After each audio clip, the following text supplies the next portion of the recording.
श्री कृष्णा। माघ मास के शुक्ल पक्ष की एकादशी को जया एकादशी के नाम से जाना जाता है। इस दिन भगवान श्री हरि की पूजा की जाती है।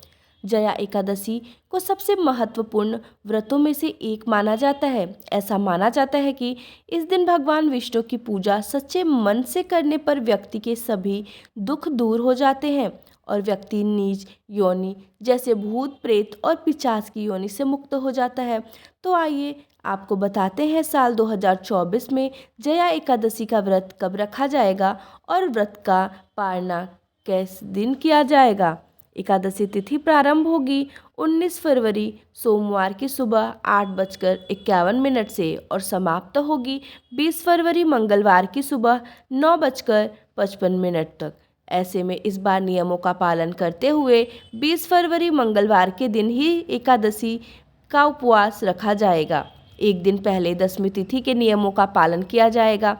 एकादशी का व्रत रखने वाले भक्तों को दशमी तिथि के दिन सूर्यास्त के बाद भोजन ग्रहण नहीं करना चाहिए। दशमी तिथि को ही तुलसी पत्र तोड़कर रख लेने चाहिए और इस दिन मांस, मदिरा, लहसुन, प्याज, किसी भी प्रकार का तामसिक भोजन या मसूर की दाल आदि का सेवन भी नहीं करना चाहिए। एकादशी व्रत के दिन ओम नमो नारायण, ओम नमो भगवते वासुदेवाय या हरे कृष्ण मंत्र का यथासंभव जाप करना चाहिए। भगवान को फलों सहित तुलसी पत्र का भोग लगाना चाहिए। दिन भर उपवास रखकर व्रत के नियमों का पालन करना चाहिए और अगले दिन शुभ मुहूर्त में ही व्रत का पालना करना चाहिए। द्वादशी तिथि प्रारंभ होगी 20 फरवरी मंगलवार सुबह 9:56 से और द्वादशी तिथि समाप्त होगी 21 फरवरी बुधवार सुबह 11:27 पर।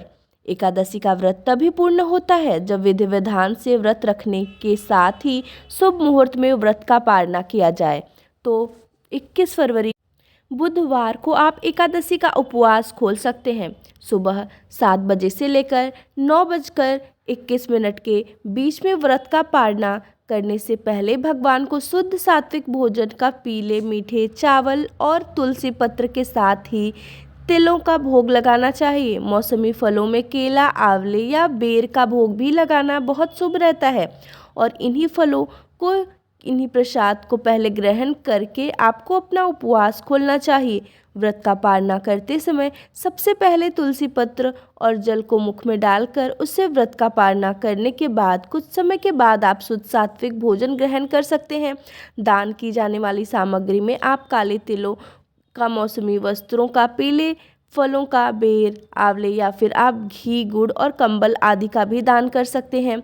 इसी व्रत के संबंध में एक बार धर्मराज युधिष्ठिर को भगवान श्री कृष्ण ने एक कथा सुनाई जिसके अनुसार कालांतर में देवराज इंद्र नंदन वन में अप्सराओं संग विहार कर रहे थे और गंधर्व गान कर रहे थे। गंधर्व में पुष्पदंत और उसकी कन्या पुष्पवती, चित्रसेन और उसकी पत्नी मालिनी सहित उसके 2 पुत्र पुष्पवादी ने मालवानों लावण्य से मोहित कर लिया। गंधर्व इंद्र हेतु गान करने लगे परंतु भ्रमित मन के कारण उनके बेसुर ताल से क्रोधित होकर देवराज इंद्र ने उन्हें शाप दे डाला जिसके अनुसार पुष्पवती और मालवानों में पिशाच रूप धारण करके अपने कर्मों का फल भोगा। जया एकादशी आने पर उन्होंने भोजन और जल त्याग कर पीपल के वृक्ष के नीचे रात भर जागरण करके भगवान का ध्यान किया जिससे उनकी पिशाच योनि से मुक्ति हो गई। जया एकादशी के दिन विशेष पूजन उपाय और व्रत करने से हर प्रकार के संकटों से मुक्ति मिलती है।